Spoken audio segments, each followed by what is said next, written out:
Okay, for multiple choice number 29, ang situation is there is a residential condominium and it was granted to the executive for free use. Okay? So meron diyang data about fair market value, zonal value, at fair market value in the real property declaration.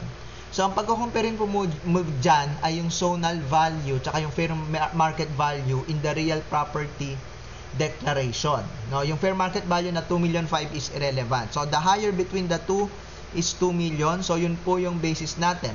So it's granted for free use. So multiply natin siya sa 5% kasi ang assumption diyan is 5% ng zonal value. Yun yung benefit na na-enjoy nung executive. Pero 50% lang nun ang fringe. Yung kalahati ay for the convenience of the employer. Okay? So, ang mangyayari, ang monetary value niyan is 50,000. I-gross up natin by dividing it by 65%. Then, we multiply that by 35% to get the fringe benefit tax of 26,923. So, ang sagot po natin sa number 29 ay bravo. For number 30, same situation, pero this time, it was purchased by the company on installment and then for the executive's free use. So, ang magiging basis po natin dyan, kung binili siya in installment, is the acquisition cost without interest na 3 million.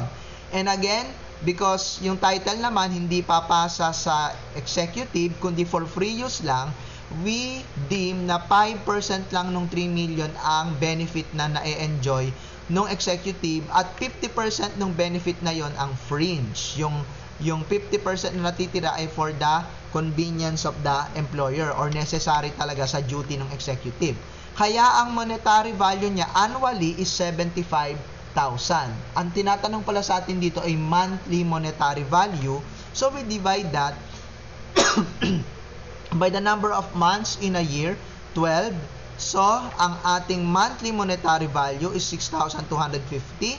So, i-gross up natin yan by dividing it by 65% and multiply that to 35% tax rate. Kaya ang ating monthly fringe benefit tax is 3,365. So, ang sagot sa number 30 is letter delta.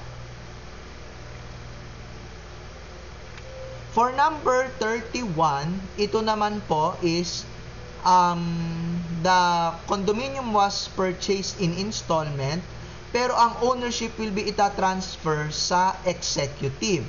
At ang cost daw is 3 million, acquisition cost without interest, pero ang zonal value is 5 million. So, ang masusunod po dyan, yung higher, between 5 and 3. Yung 5, yung zonal value. And since ita-transfer siya sa name ng executive, yan na po yung kanyang monetary value na ating i-gross up at imumultiply sa tax rate na 35% to get the fringe benefit tax of 2,692,308.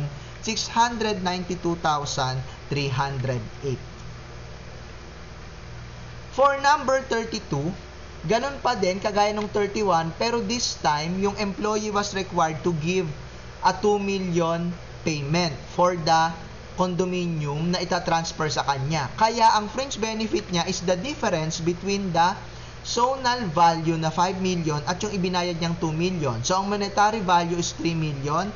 And again, yan na po yung i-gross up natin multiplied by the tax rate. So, ang ating fringe benefit tax is 1,615,385, letter B.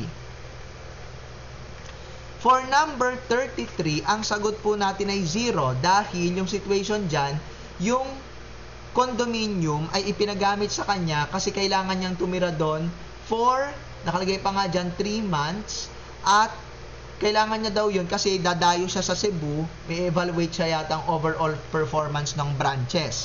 So, 0 ang sagot natin because the benefit is necessary for the executive to perform his duties.